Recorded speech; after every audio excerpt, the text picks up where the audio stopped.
that these are Delta variant, and also some uncertainties of the supply. Will this kind of factors decline again? I believe that we can reach our target of 80% well before the end of this year. But what the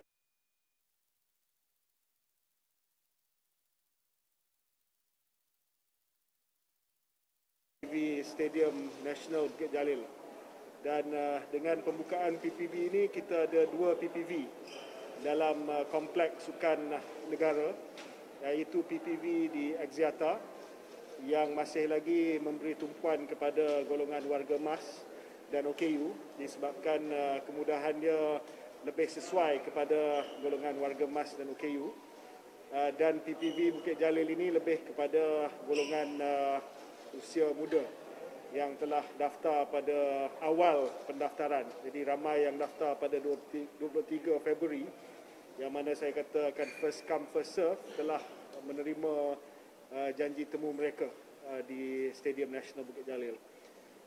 Notis agak singkat, mungkin 2-3 hari sebelum ini kita bagi janji temu kepada mereka sebab kita nak ramp up vaccination drive kita. Jadi ada yang kata baru dapat janji temu 2 hari lepas, tapi sanggup datang dengan cepat sebab mereka pun nak dapat vaksinasi mereka secepat mungkin. Buat masa hari ini, kita kapasiti pada hari ini, hari pertama adalah 3,000 suntikan pada hari ini. Disebabkan kita mula dengan angka yang lebih kecil untuk kita iron out, ya, untuk kita dapat selesaikan apa-apa masalah kecil yang timbul. Jadi dalam SOP kita, seperti biasa, kita akan mula dengan kapasiti 30%. Dalam tempoh 3 hari nanti, kita akan meningkatkan kepada 5,000 suntikan sehari, 50%. Dalam mungkin tempoh seminggu lebih, kita akan beroperasi pada kapasiti sepenuhnya, iaitu 10,000 suntikan di Stadium Nasional Bukit Jalil. By doing this, we can overcome the teething problems that, of course, will happen in the first few days of operation. Tapi saya ucapkan tahniah kepada Dr. Yunus, kepada Mana Amir, our floor manager dan penyelaras sebab dapat melaksanakan persiapan. Sebelum ini kita bagi janji temu kepada mereka sebab kita nak ramp up vaccination drive kita. Jadi ada yang kata baru dapat janji temu 2 hari lepas, tapi sanggup datang dengan cepat sebab mereka pun nak dapat vaksinasi mereka secepat mungkin. Buat masa hari ini, kita kapasiti pada hari ini, hari pertama adalah 3,000 suntikan pada hari ini. Disebabkan kita mula dengan angka yang lebih kecil untuk kita iron out, ya, untuk kita dapat selesaikan apa-apa masalah kecil yang timbul. Jadi dalam SOP kita, seperti biasa, kita akan mula dengan kapasiti 30%. Dalam tempoh 3 hari nanti, kita akan meningkatkan kepada 5,000 suntikan sehari, 50%. Dalam mungkin tempoh seminggu lebih, kita akan beroperasi pada kapasiti sepenuhnya, iaitu 10,000 suntikan di Stadium Nasional Bukit Jalil. By doing this, we can overcome the teething problems that, of course, will happen in the first few days of operation.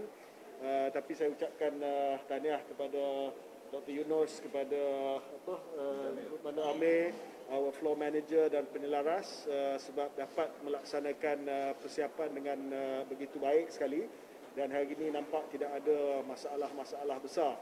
Kerjasama antara CITF, KKM, ATM dan juga HCO kita. Ada 3 healthcare provider di sini yang telah menyediakan semua ruang vaksinasi yang saya melihat agak selesa. Ya. Saya juga ingin merakamkan ucapan terima kasih kepada Perbadanan Stadium Malaysia dan juga kepada Datuk Seri Rizal, Menteri Penyelaras dan Sukan, ya, sebab menyediakan 2 fasiliti vaksinasi di Kompleks Sukan Negara Bukit Jalil, iaitu di Stadium Nasional itu sendiri, kita sendiri hari ini, dan juga di Axiata Arena, tidak jauh daripada ini, yang terus menjadi PPV untuk kita memberi keselesaan kepada orang ramai supaya dapat diberikan vaksin dengan kadar yang cepat dan dengan suasana dan juga dengan persekitaran yang selesa. Okey? Yes. Walaupun kita rasa kapasiti penuh PWTC sebagai contoh boleh ditingkatkan lagi, kapasiti PPV KLCC Convention Center pun boleh ditingkatkan lagi. Jadi bagi saya lah, PPV mega kita yang terbesar adalah antara tiga ni lah. Bukit Jalil, Stadium Bukit Jalil, KLCC, Mines dan juga PWTC. Betul lagi, Sir? Yeah, those three or those four can operate at about 10,000 plus per day, even more.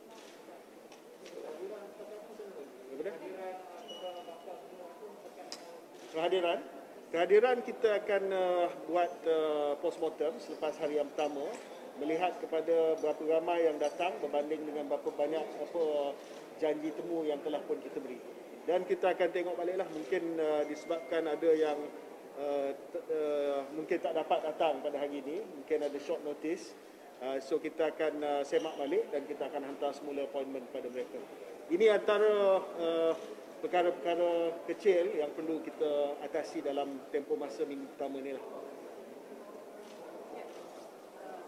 I heard that the passport of the vaccine are now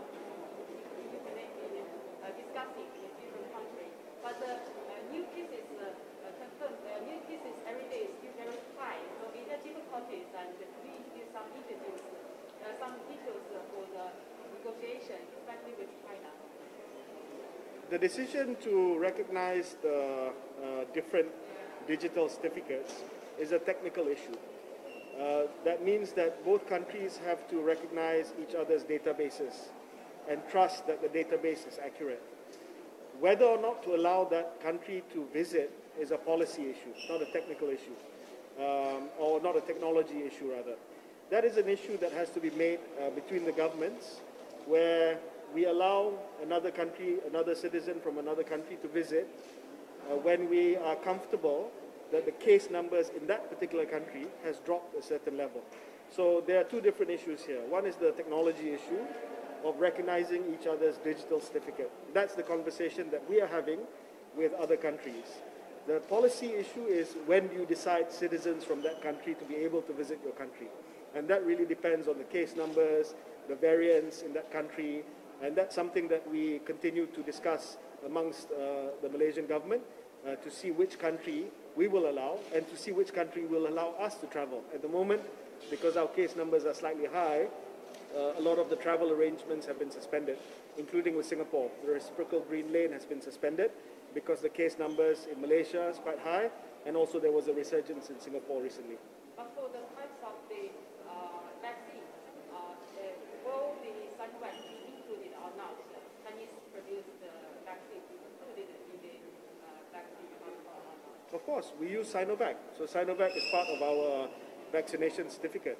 But the question is whether countries around the world will agree to accept all vaccines that have received emergency use listing by WHO. So for instance, right now, the European Union only accepts vaccines that are used in the EU, Pfizer, AstraZeneca, and other vaccines. China only accepts vaccines that are developed by China, Sinovac, Sinopharm. So the world must come together and say, look, if the vaccines have been approved and listed by the WHO, we should all accept them, including China. China cannot say, oh, we only recognize Sinovac, Sinopharm. We won't recognize Pfizer and AstraZeneca. The United States, for that matter, must also recognize Sinovac and Sinopharm because it's been registered by the WHO. So I think the point that I want to make is that the World Health Organization really needs to step up right now and ask countries to recognize vaccines that have been listed under the WHO, under the emergency use listing. Otherwise, we're going to have a situation where countries will discriminate based on vaccines given. And that's certainly not a way to get out of this pandemic together.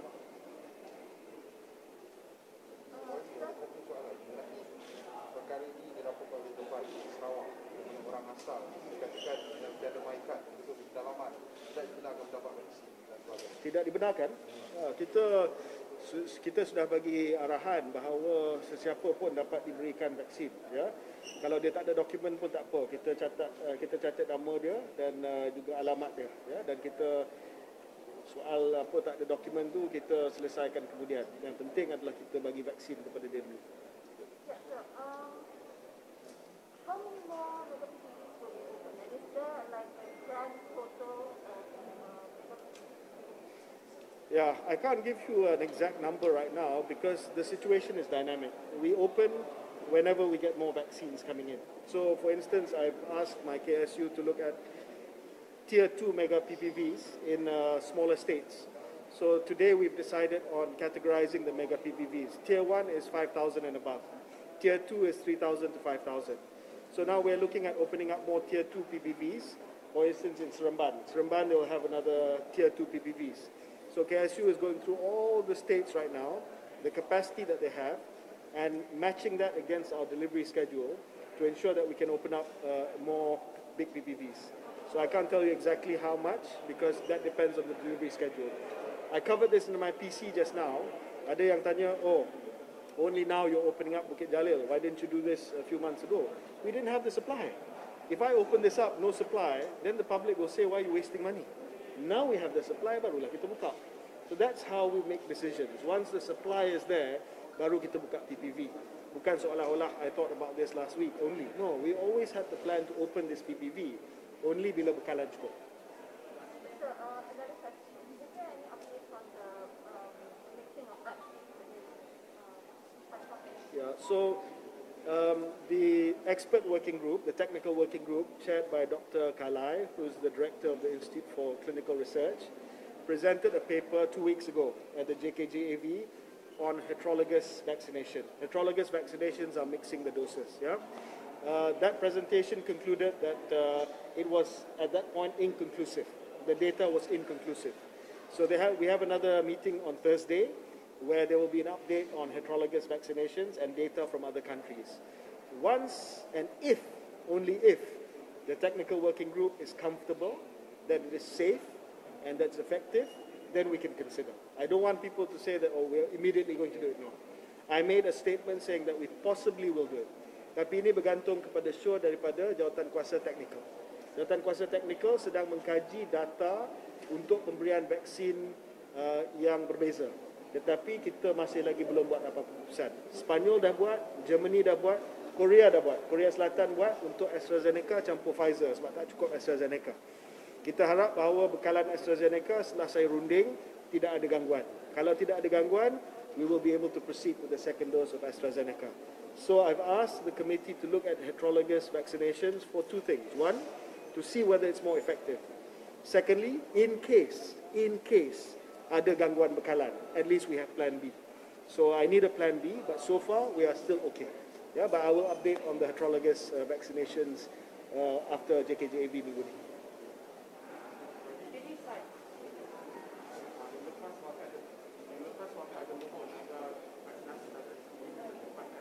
Yeah, I want to wait for CanSino dulu.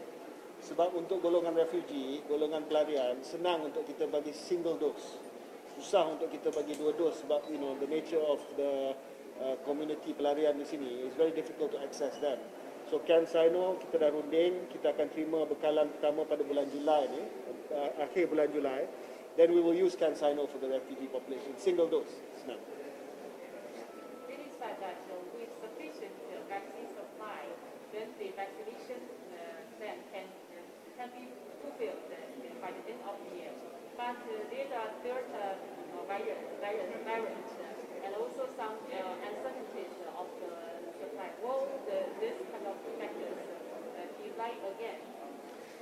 I believe that we can reach our target of 80% well before the end of this year.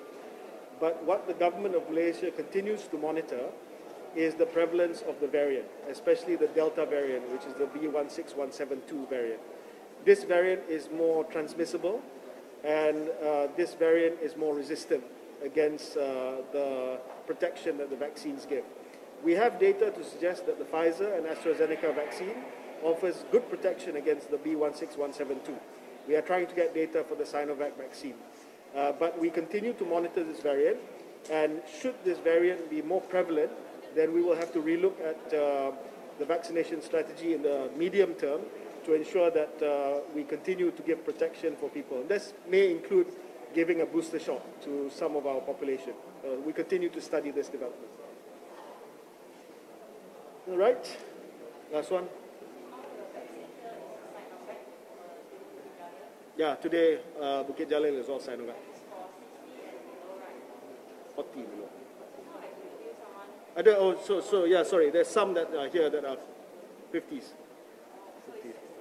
Yeah. Yeah, you're right. I also saw just now. So I don't think you're 40. Okay? All right. Thank you. That's it.